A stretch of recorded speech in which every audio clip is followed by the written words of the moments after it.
with us, and we have 4 panelists. So we have decided to allocate about 7 minutes to each of the panelists, and we'll go for 2 rounds. First round is for 4 minutes, and the second round is for 3 minutes. But before I get into the panel discussion session, I would like to tender an apology. In a digital transformation conference, I will be using a paper because I'm in the first stage of my cataract, and this back flashes of the flash creates some problem for my phone to read, so please excuse me. At the very beginning of this session, I would like to engage the audience in such a manner that very strictly in 1 or 2 sentences, can I get 3 to 4 issues from the audience which you would like our panel members to keep in mind while they answer. So please, can you help us with the mics? Couple of issues, 3 to 4 issues, but please give 2 to maximum 2 sentences. Can you have some microphone? Just share your issues which you want us to cover. Can you hear me? Yes. Yes. So I wanted to ask this question in the last... Not a question, your issues. Issues, yeah. We're talking about cross-connecting devices that have certain keywords which enable them to listen to you, right? How does one ensure that they're not invading your privacy, because now there are devices around you that are constantly listening to you, watching you, and they know everything about you, right? How does this technology build trust in the recent events like, Alexa being alleged of listening to you, and, everyone, there's this breach of privacy even from Facebook and everyone. So how does one ensure that trust? Okay, I will request the panelists to keep in mind. Any other, here there is a requirement.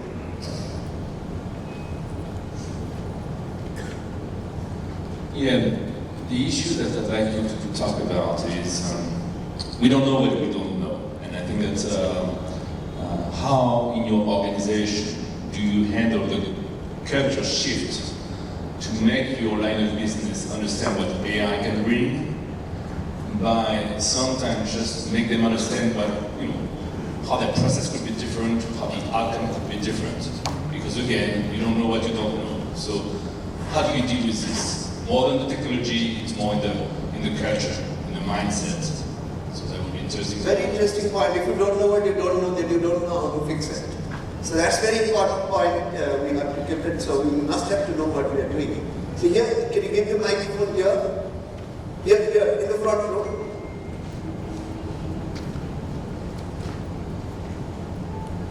Yeah, actually my concern area is actually digitalization was started industry 3.0. Now we are today into 4.0 industry. Now it is a phase of augmentation, AI, MIM. Now still we are talking about the digitalization. So how we are going to cope up straight jumping from this stage to this stage, because we are a little bit late. So there are implementation, a lot of issues are there. So how we are going to cope up? Because that for implementation, people, process, these are the major activities are required to be in line. So I would like if you can highlight some of the points for that. Okay. What point on people and process? The last one from that gentleman. Hello, my name is Bhavesh. I want to know this AI, ML, whatever we see today, it works mostly on past historical trend or other data. So how the technology will help in reducing the noise and predicting the better results. So that's my question to the panel. Okay. My issue. Thank you, and we'll keep it in mind certainly. Just one point. Just a few words before I start the panel. Just one point. One more point? Yeah. Yes. Sorry. Okay. Yeah. Please. The flash is Myself, Abhay Kirani, I work with Nmims. Yeah. Now we are talking about the current landscape, overall landscape, and then it has multiple technologies which are there as a part of the whole landscape, right from data capture to the AI adoption. Even we have blockchain and other technologies also together. So all those technologies need to really talk to each other in a holistic way in order to reach to some solution. So how it is going to, when we are talking about AI adoption, how we are looking at the adoption of this, integration of all these technologies together. Excellent. Good point. He's talking about integration of technologies, and that's the point where I'm going to start.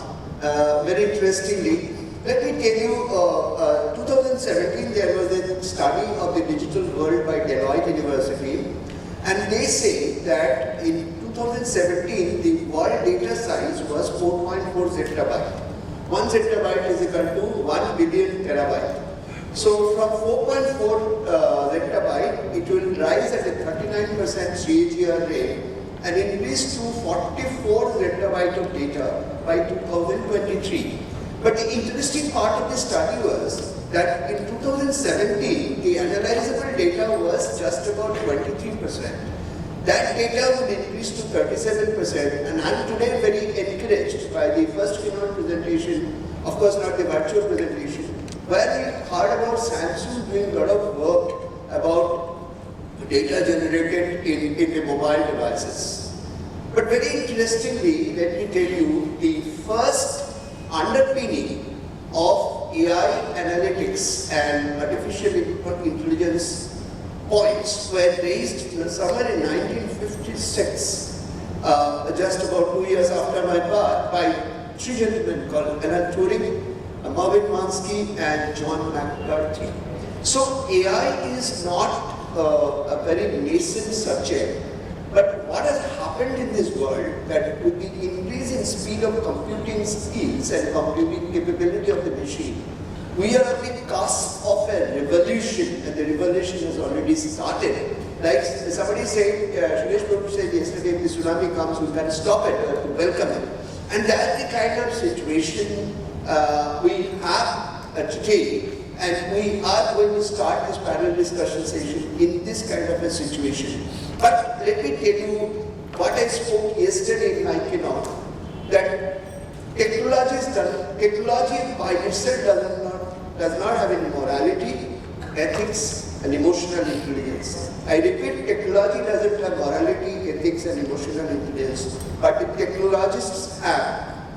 I was about to ask a question to Dr. Veej. Suppose tomorrow a kid knows what is pornography and he asks Alexa or Bixby, what is pornography, open some sites for me and start displaying in front of me what happens. So will the age also be an important factor for Bixby or Alexa to talk about? So technology has to be applied in the context of ethics, morality, etc. So I will come to first Dr. Parab.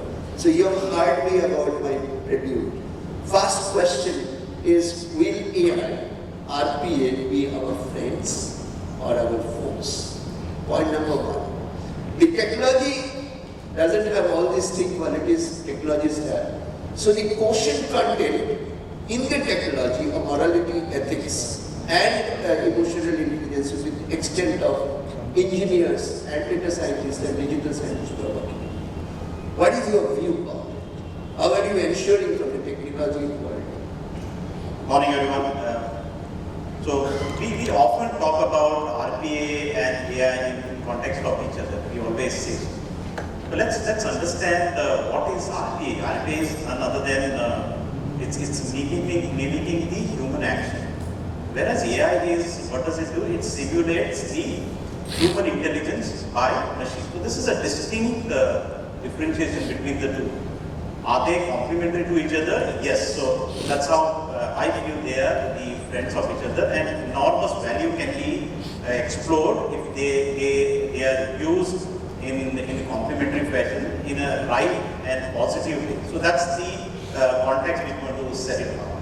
Now, just look at the where is an RPA which is a use case. RPA is largely used, and I'm sure each one of you have experience in your organization. We use it where there's very rule-based processing is happening, or some kind of data entry is happening, which is a very structured way, and then there's not much flexibility. Which is there you can use an RPA. RPA always will lack about cognitive ability, and that's where the AI will come in and is going to pitch in and make a complementary set.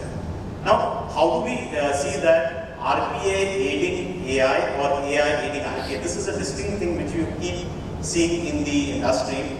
Now, AI primarily needs huge data on which it can take decision, quality of the data on which you can start predicting. One of the questions which came, can we do the prediction and all kind of thing.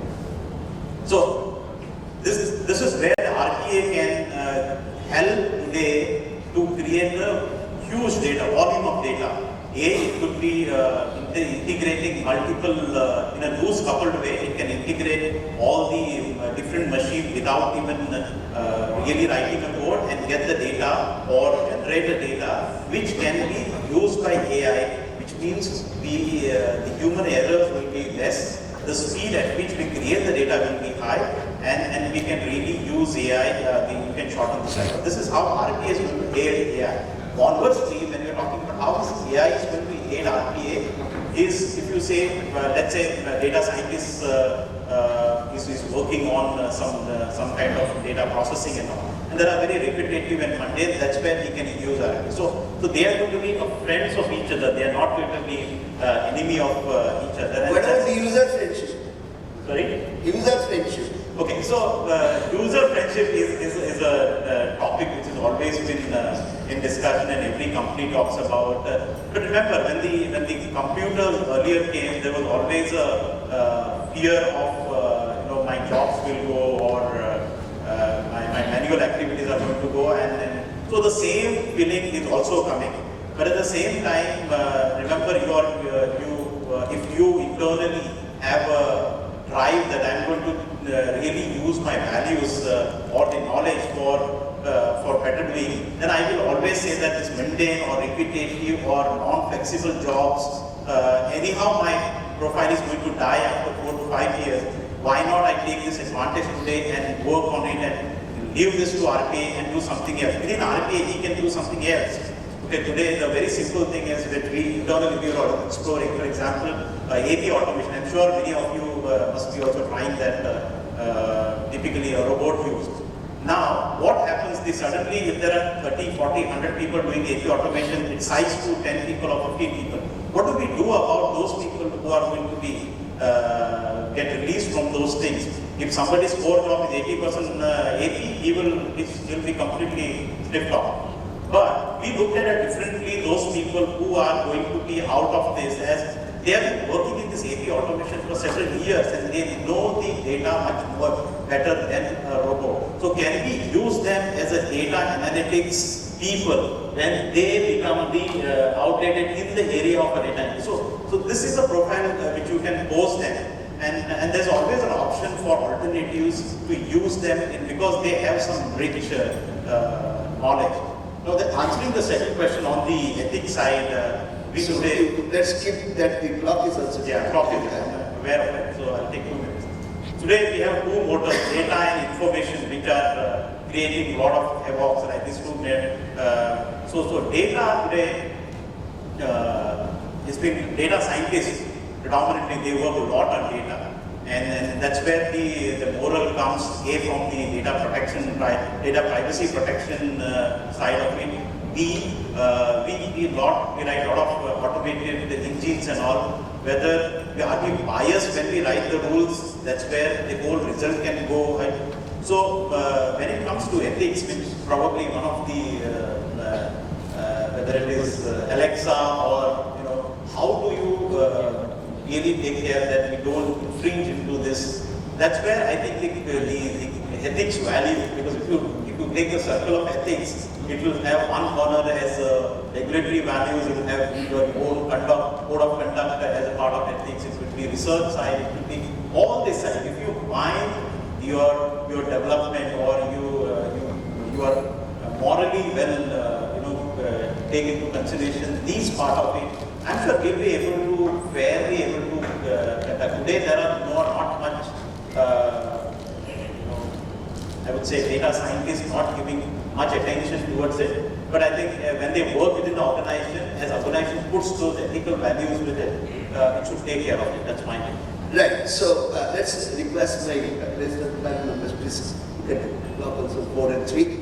So I'll come to you, Amit. Very interestingly, we used to know historically that there is one debit and many guardians. But in the Indian banking sector, there are now two sets of debits. One is private sector debit and the public sector debit. Amit represents the public sector debit, that is the State Bank of India. So we are happy to have him with our panel, and we would like to definitely not indulging without breaking the non-disclosure part of privacy of your bank. Can you tell us what is the status of adopting AI and RPA by your banking system?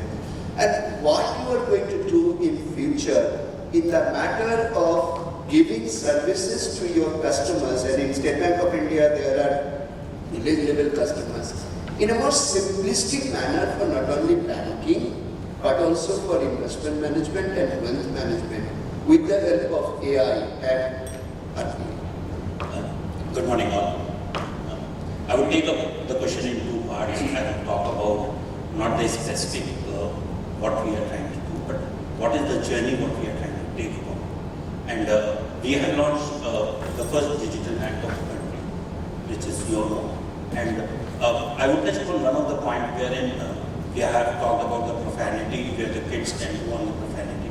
Now that digital bank, you can open your account yourself. So you get an option of uploading photographs. If you try uploading profanity pictures or pictures which are having certain, features, it won't allow. It runs through an AI engine in the back, which checks on. The second point which I would like to tell about, say for example, you have been, when it comes for RPA and machine learning kind of a thing, the journey what we are taking up to enhance the customer experience. So if you as a customer, I know you have been traveling abroad a lot and you have been coming back to India, what kind of services we are providing. So in future what we would see, so once you land at an international airport back to India, you would get a notification in your app saying that the State Bank of India is offering a free foot massage.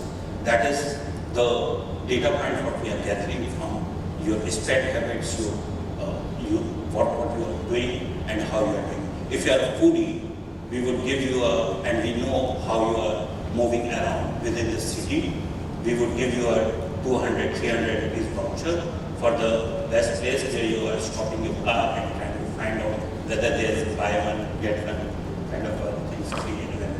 So these are the things what we are trying to work on. The future lies on knowing your customer well, and we are working, we have put customer in the center. We are changing, we are transforming the whole brand altogether. We are transforming every journey what you see. Just to touch upon the investment part of it, on YONO you can do all the investment sitting at your home, whether buying a mutual fund, life insurance, we have 5 JVs, and you can do your credit card payments, etc. to the same app itself. At the same time, what you are going to get, you are going to get more offers. And these would be exclusive offers, right? So it's not like these are not running through, that everybody would get it. So you can share it with your friend that I got, a 500 rupees voucher. Did you get it? And he said, I won't get it. I didn't get it. So the point is, if you are maintaining a good relationship. One of the use cases for which I am very passionate about, we all have got friends, they are going into colleges, they are studying. What we are building up a new solution. So I know the parent is having a very good relationship. He has got a home to keep all his investment with the bank. So when his boy or girl would get out from a graduation, why can't a bank give a car loan to a boy or girl on the first day of his job or her job? Because we know, without any collateral, right? Because we know the parents have been a good customer to us. So that's a kind of an AI, and when we are trying to put it, it's a long journey, so it takes a Interesting. Animesh, I'll come to you. You being very young, so I think you will answer my question, but he's passionately, yet passionate, because there are two dimensions to this question. See, the world is suffering from a very diagonally opposite problem. In countries like Canada and North European and Western European countries, there is a population crisis, people are reducing. So AI, RPA, robotics is a welcome solution for them. Yet in this area in India, we are having 1.3 billion people and we are trying to get demographic dividend from. But your dimensional issue is that in healthcare industry, we have to serve people with a lower cost. So AI and RPA is a very welcome tool. On the other side of this issue is that large number of millions of technically qualified, non-technically qualified people are working. So how are you going to strike balance in your AI and RPA to ensure that you bring healthcare to people, common people at a lower cost with the help of technology? Yet at the same time, do not throw people out of employment. And do you think your application of AI and RPA will be able to balance these issues? Okay, good morning everyone. So, healthcare and higher education has always been laggard in terms of implementing technology. The finance and retail will lead the way. So, just 1 week ago, I was part of one of these American analytics companies webinar, and there was this informal poll that how many hospitals or healthcare organizations have adopted an AI technology or planning to adopt or move about. During this talk, that only 3 to 5% said that we have models in place which are working in the hospital. 30 to 35% told that we are planning for it, and but we don't have it yet. 50% hasn't thought about it. Well, in India, we live in many centuries simultaneously. So you will see hospitals and healthcare organizations which has digital implementations and simultaneously other hospitals which only run from billing systems, something like that. In fact, the electronic medical record, which is the core of solving patients through AI, because that will be a data set which will allow you to future build models and other things, are very difficult to implement in India. But then to answer how we do it. So, to give you an example, in our busy hospitals, there are almost 1,000 to 1,500 X-rays every day which is being scanned. Now, all those X-rays need to be reported by a radiologist, and which is a very specialized profession. You don't get them easily. And what happens is he does it, what you call first or first services. So you can't prioritize. You don't know well in advance that who needs to be prioritized, who is not. So we are really trying to build a model where it doesn't tell you the diagnosis, it just tells you whether it's an abnormal or normal X-ray. And obviously all the X-rays need to be separately looked by the radiologist, but you can prioritize. The moment AI says this is abnormal, you can pick that up quickly and report it. Okay? So what happens is normally our turnaround time for X-ray reporting is 1 day, somewhere it's in 3-4 days. What AI will do is it will prioritize quickly there, and it will try to reduce that ticket. That is one portion which can be done. So when it comes to AI reducing the work and the cost, any job, not all doctors are the same. Few doctors actually see patients, few doctors don't. Radiologists never see the patient. So any profession which does not have a direct interaction with the patient can be to a certain extent automated, and that will lead to reduction of the cost. While on a basic job which is nurses, right? Now only 30 to 35% of her or his job can be automated. Rest 60 to 65% can never be done. So what happens is that the way to interpret is that when there is a pinnacle of AI and everything running on AI, the way to interpret is that there won't be a reduction of 35% of nurses. Actually, a same number of nurses will be able to process 35% more patients. And so what will have is a productivity gain. And I think it's explicit to even point out that the lack of medical manpower in our country. It says that almost you have to double the number of manpower by 2030 to actually provide the universal health care. So healthcare is the least affected industry in all of it. That's a pretty good information. Let me tell you, I write every month a 1,000-word column in the magazine of Institute of Cost Accountants of India, Digital Transformation. I was researching about an Indian lady in Bhubaneswar. She is only studying the images of sonography, of stomach, of human body, and she is trying to understand the bubbles which are there inside whatever is being studied, and saying on a proactive basis whether this man or woman is susceptible to cancer depending upon the size of the bubble. Again, in MIT, US, ECGs are being silently searched with the permission of the patient, and in 15 minutes, the data analytics of the ECG is taken by this particular guy. The MIT students have bifurcated the people into two groups, prone to heart attack and not prone to heart attack. So that's the part where people will not be thrown out of employment. I'll come to you, Mr. Bhatnagar. Recently, I have researched out another very interesting loop called PDP loop. What is called physical, digital, physical loop. In this loop, AI and RPA, particularly AI, will be able to help business managers to reverse map their strategy from the marketplace to the business. Previously, our planning used to be from business to market. We used to implement what we used to implement. Now we have to implement and strategize what market wants us to implement. And in that process, I have to bring the strategy from market to the business with the help of the data analytics AI and RPA to take that strategy with an implementation initiative to the marketplace. Now, if this is what is the future looking like, Mr. Bhatnagar, can you please share with us, is AI going to help us in this way? And if this happens really in reality, will there be a paradigm shift in the business houses in terms of cost of delivery reduction, profit improvement, and I always speak about it, that share that profit for equitable distribution by business houses and people.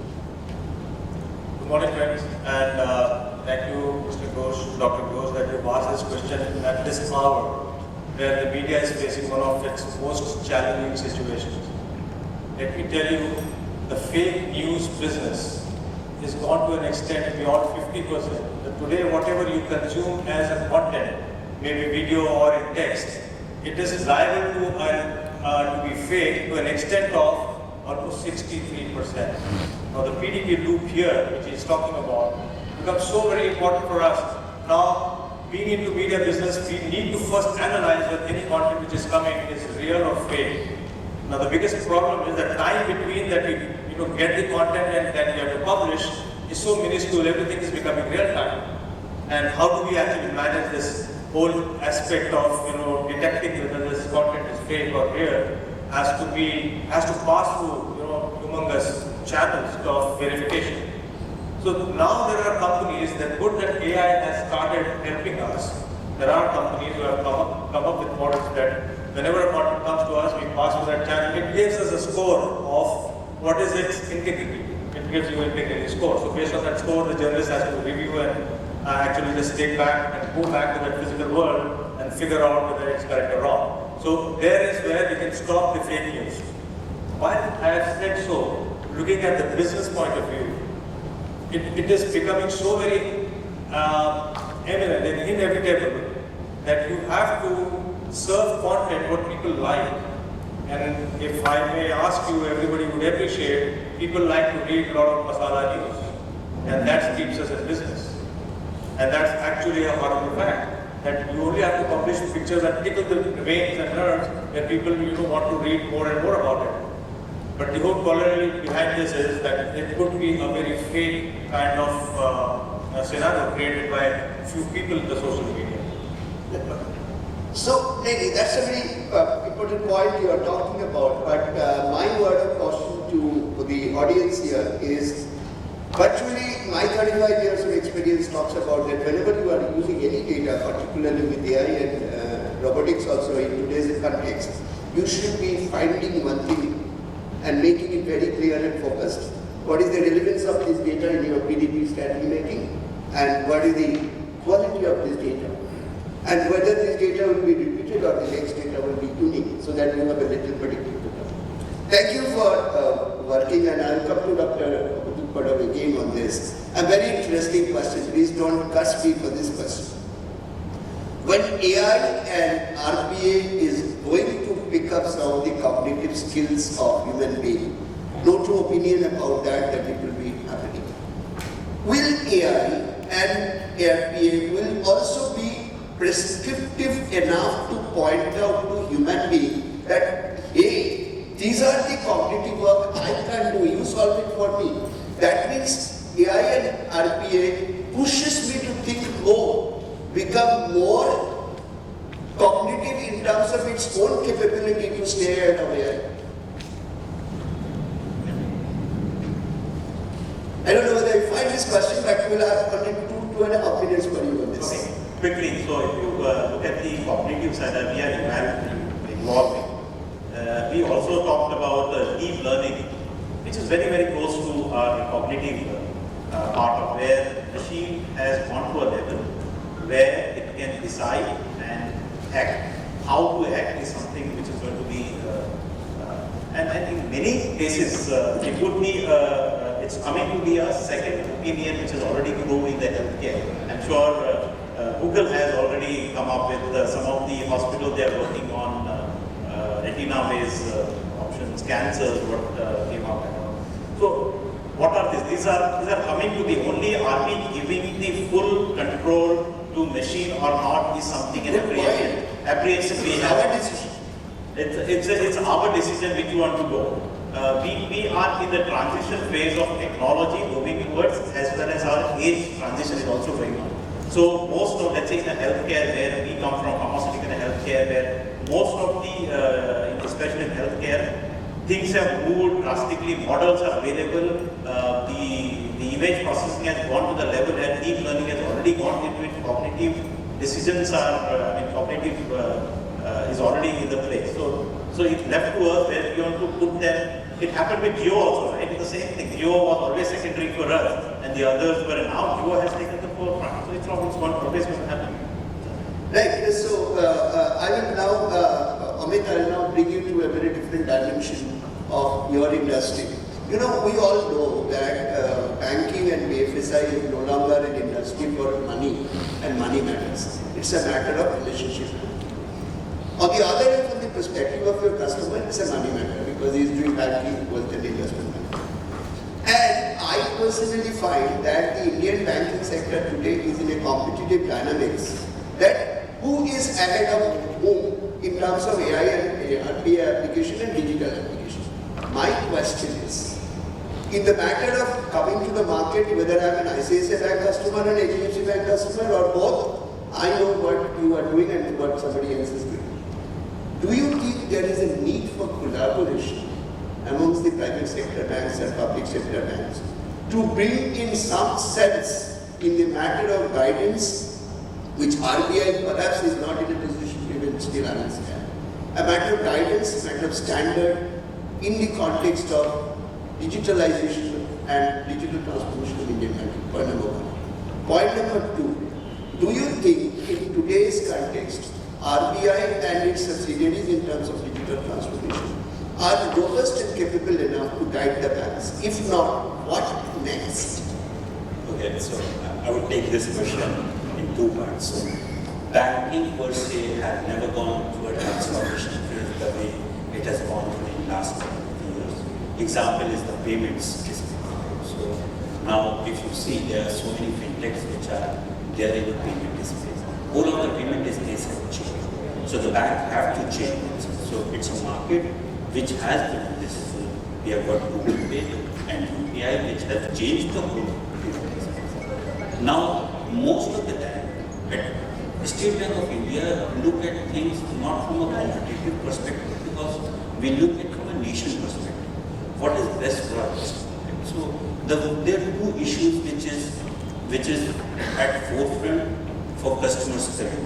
If you see Europe is trying to implement PSD2, which is the customer data and how it can be shared.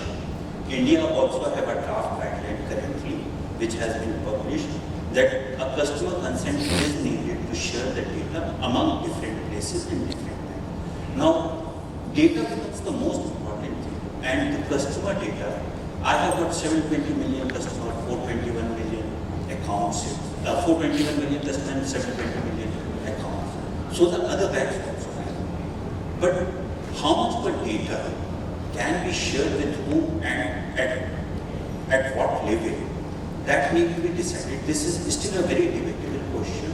So we usually advise and provide our inputs back to RBI as well as all other banks through different channels. What is the best way forward, what we can do. Coming to your second question, I will just, nudge it a bit. I won't like to comment on how RBI is functioning. They are the regulators. I know that you can't. We would like to understand in the context of what is happening in Indian banking space. So Indian banking space, obviously, if you see, if I talk about 5 years from now, there are two things which are going to change. Payments have already changed. Loans is going to change in another 1.5 years. So loans are not going to be customer driven. It would be given by the bank on the basis of what are your needs or what could be your future needs. So home loans are there. The other type of loans what we have seen, where a lot of SMEs have found a problem to approach bank to have a working capital loans to be sanctioned because there are a lot of regulatory part of it. It's not like that bank doesn't want to give. So we are trying to automate that kind of thing. I'm so encouraged by this answer. MSMEs contribute 40%. And so we are talking of doing around 50 crore rupees of a loan in a digital manner. In maybe 30 minutes kind of time, we should be able to. And because every time banks have been requesting the data, now that all data is available, right? So earlier it was not that much integrated. So banks have to ask for the data. Now you have got a civil report, you have got your spend report with the GST getting integrated. We know what are your inwards and outwards for your organization. It helps us to make a decision very quickly. Otherwise, you were supposed, MSMEs were supposed to submit a lot of documentation. That is going to change. Give or take another 2 quarters. And the state bank would be enough open. We have also changed one more thing, which I would like to point out. The agri sector itself, right? So the agri sector, we have launched an agri gold loan, where the farmers can get a gold loan against their whatever land they have. It doesn't matter. And it's a digital process, right? So you can go to YONO and apply for an agri gold loan. It will be approved instantly. You do not need to visit the branch. That's a very good point. And the other thing what we are also trying to do, there are multiple different agri loans which we want to give to farmers so that they do not need to run to money lender itself. So we have given Kisan Credit Card. So we are the biggest distributor of Kisan Credit Card. So the renewal of those credit cards would happen automatically itself on the Good point. So I'm so happy and encouraged, and the good message being taken. MSME and agriculture, the two drivers of Indian industry. It's a very interesting point. I'll come to you, Animesh. My first question to you was of more generic nature. Now coming to specific, like Amit has just now talked about, what is your own organization in the context of adopting AI and RPA doing? We have 7 minutes. We have to give 5 minutes for the audience. I think we'll crave indulgence for about 4-5 minutes from the organizers. So can you answer in 2 minutes? What are you doing? So in general in Indian healthcare industry, the biggest example of AI that we see is IBM Watson. IBM Watson is again an AI which helps you diagnose cancer. Okay, and basically helps you with the entire process of cancer diagnosis to recognition and prognosis. So that's what you will see probably most of the big network hospitals. So in NH, one of the prominent models that we deployed just 3 months ago is to the moment you're admitted into hospital with some cardiac ailment and all that, what the model will do, it will tell you what is the risk of the patient. It's your Narayana. Yes. So it will tell you the risk of the patient. Now the question is what am I supposed to do with that? You are high risk, so what am I supposed to do with that? Well, we can do a lot of stuff. For example, you can put them in one zone and keep your best of the people taking care of them. And people who are in lower risk, you can put into them into some green channel where you can put them in. It's a reflection. Yeah, money. So the thing is that at the end of the day, what it will do is it will actually take your patient care to a certain extent. Okay, and obviously reduce your risk because the patient is talking. So that will perhaps throwing stone in the dark will not happen. No, you see, that will save a lot of cost. Yeah, the models are always available. The point is that models are always available, but they were Western models. Okay, based on data of Western patients, which is not true for Indian patients. Our morphology is different. It's not always. So the biggest heart study that has happened is called Saxena heart study. All your cholesterol, everything is based on that data. The AI and RPA is helping you. AI and RPA in the sense that it works on the local data. It's not doesn't work on the global data. So it gives you suggestions from the local population level. Like that illumination ready. Exactly. So a lot of medical science is based on Western data, which is going to change now. Now, Shidrat, I will take you to brick and mortar industry because you have to come to the ground ultimately for the audience to raise questions. In 2 minutes, can you answer me? I mainly work on the blockchain area, and my cardinal call is blockchain has to work with IoT. Now, I personally believe that alone blockchain and IoT will not be able to help you in strategic decision making and implementation also, both within the company and outside the company. And since you are on the strategy part, will you tell me, in the brick and mortar industry, is IoT powered by AI and blockchain, particularly AI and RPA, going to help business to take not only strategic decision but also implement for a lot of cost saving and value addition?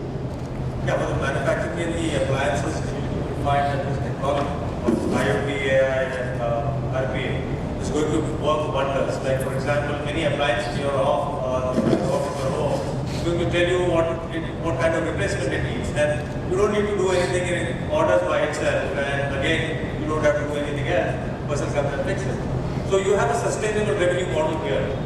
Where when you're doing in your manufacturing, in all your devices, in all your appliances, you have the IoT. In India, a lot of IoT applications are coming on. Yes, already. Particularly maintenance. Yeah, and thanks to Dr. Vikram, I saw one of their washing machines doing the same thing.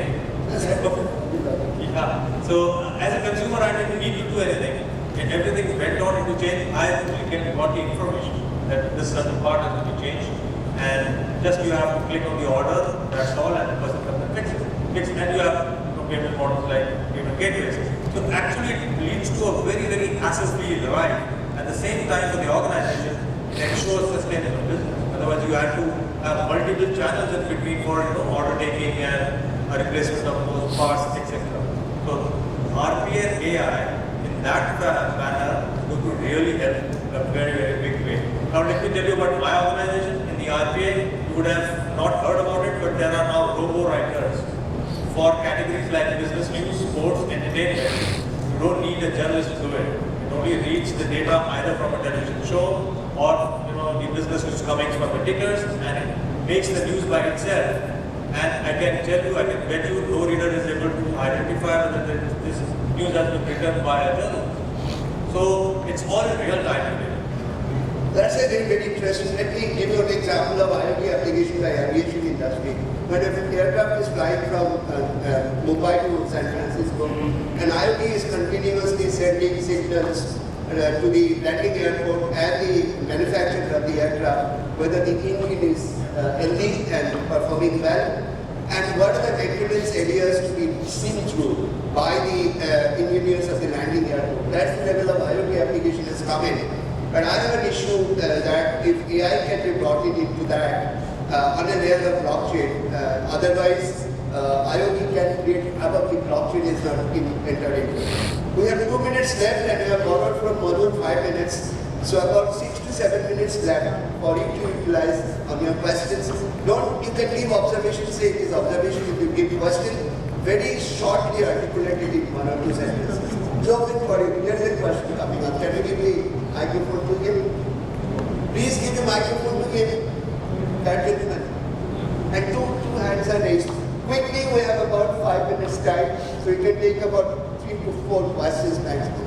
My question is to Dr. Basu. Yes. Basically, what we have learned right now is AI and RPA. Well, you are, yeah. AI and RPA going hand in hand. So whatever you're developing on AI, by deep learning, machine learning, algorithms, can be rewritten by the machine itself using a RPA. Then how does a human have control over the entire thing of artificial intelligence plus RPA, and what will be the stage of humans, to interfere into it? That's a big question that I'm still researching on it. But I'm equally eager to know as you are eager to know. But let me tell you one thing. Whatever I've been studying, AI is going to help RPA. It's not RPA going to help AI. After AI helps RPA impacts will now reverse train AI. How to improve the RPA? So but both are interlinked, sorry. It's interlinked, right? Complementing and supplementing each other. That's a very interesting point, and I'm getting the aviation point. But let me tell you, AI and RPA will be functioning properly if IoT is implemented. Because at the end of the day, in a brick and mortar industry particularly, sensing is important what is happening. So I will take this question separately while we sip a cup of coffee. So, and one more thing to add to it is last session yesterday we discussed about the data which is required to generate my AI, artificial intelligence.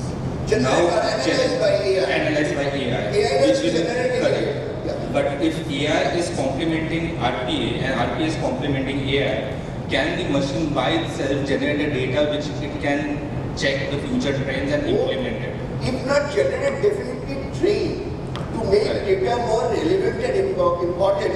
And tell the data scientists, yesterday we saw Sweden, tell the data scientists make data more relevant for the implications you want. And if you remember my point, is that the Gigo principle still applies.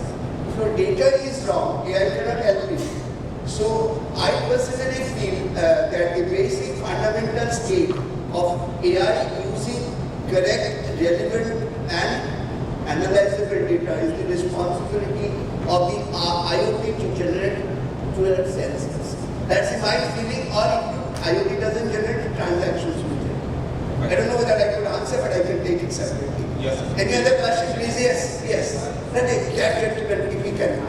Hello. Yeah. My name is Bhavesh. My question is to Amit. What role AI and ML can play in enhancing the regulatory framework, especially in financial sector, to make it more robust and avoid the scams and fraud? Not per se AI and ML is being used on a regulatory framework, but certainly blockchain is being tried upon. So for trade finance, the blockchain has been set up among the banks itself. SBI is a lead partner to implement blockchain. I believe we are still some time away from using for regulatory framework because so idea is good, but it's not there. It's a concern because if you look at the number of scams happening today in the economy, every day it's happening something, and the poor man is losing money. So maybe any thoughts from any other panelists will be welcome. Let me add to you, in Kenya, there is a blockchain-based application called T-Apps. And it works on a platform which is a normal website platform, backend is blockchain. Very, very small, your next door for vendors of vegetables and fishes and meats. These guys are being lent to this blockchain platform, and it has been found to be very effective for helping impoverished poor people to come up. So what Amit is talking about trade finance, which is at a very high level of international business, let me tell you, Kenya, African countries are working in a very big way on blockchain-based lending, and that is where the risk management is very interesting. As you know, the poor people pay faster and better than the rich people. So that's where the point is. Again, I will take this question separately if we meet after. Any other question? Yes, please. And we'll take the last question because we are on 3 minutes borrowed time. Yes. Yeah, good morning panelists and Professor Basu in particular. My question is to you. During the course of the panel discussion, you mentioned something about emotional intelligence. Yes. If it is possible right here, otherwise during the coffee break, I would like to understand the relevance of emotional intelligence in the parlance of AI and RPA. I know emotional intelligence can have it. I don't know what I don't know, but I understand emotional intelligence has got its applications. But in this forum and in the parlance of AI and RPA, where does emotional intelligence fit in? Very interesting point, very, very interesting point. When your mother said don't put your hand on the lamp, is it emotional intelligence or it is experiential learning? Right? But experiential learning which we keep in ourselves as a storage of learning points, we do not know when to apply and how to apply. Knowing when to apply and how to apply your experiential learning comes where the emotional intelligence comes in. People say if you are dealing with a difficult person, first accept the good points and then say the bad points in him. That's where the emotional intelligence comes in. So we'll answer this question. Emotional intelligence is the ultimate. Dalai Lama has said that the hygiene or emotional intelligence should now start from kindergarten schools because digital and social media is going to mesmerize our traditional words of wisdom. Yes, thank you, Yes. Professor, thank you very much. This is not the end of our interaction. I'll be dropping in a mail to you and look forward to learning and see the next steps. Dr. has said is, so you have seen your mobile app itself. So, you know, the best things are on your left hand side. You get into a mall, the left, you invariably the left, that is the way brain is done. So all the emotional quotient, and there are companies, they are very big names who are working on to just together what is your reaction when you are trying to prepare it. And all the things what you do on a mobile app can be captured, and I'm sure. Amit, I'm very happy that you have talked about the left brain. And I'm sure digital scientists and software designers will always use the left brain. If you use the left brain, just to add, I think humanoid was shown a couple of, I think, a presentation before that, right? And the same question I asked Kani, how sensitive are you when getting emotional? So the answer which he gave was, I think, I'm not so much trained on that, in the emotion. So eventually any of the artificial intelligence model comes end up in, I'm sure all of us are well aware how well we train them, and I'm sure eventually we'll have those emotional intelligence coming. one last question from this gentleman, that's all about it. So we have done about 1 more minute. Yeah. I have a very ground question right now. We know that AI and all this is going to help us tremendously. It's currently as well, right? In a lot of corporate world. Currently, since we have embraced this from the healthcare domain, healthcare is very, it's in India, it's basically very predominant that it's not accessible by many of the people. The data itself is not available for a lot of folks, right? Now, is the healthcare industry talking to each other in sharing this information? Right now, the companies are working, probably the healthcare is working together to collect this information within their organization. Are they helping each other in terms of circulate this information, helping the needy person in terms of getting an access to the right doctor, to the right need, when the surgery or probably and medicine is required? So is this technology is going to get used, or is the industry or the organizations are talking to each other on those lines? Very short, we are on borrowed time. Okay. So, short answer, what I started saying is that we're a lab, right? And government needs to act. They are already drafting laws and drafting standards of how the healthcare data should be, how the interoperability should be. Currently, it's extremely disparate, and it is not possible for general people to have access to all those things that we talked about. But laws regarding this needs to be formed. Multilateral agencies must give the guidance. Thank you very much indeed. And I thought that we will have a lot of time. Thank you so much indeed for my panelists. Thank you very much indeed, Amit. Thank you. I'd like to interact with you more as we go along. I'm going to put out some research questions in course of time because I'm working on the ethics and emotional part of blockchain and AI. Please help me when I set my research questions. Thank you.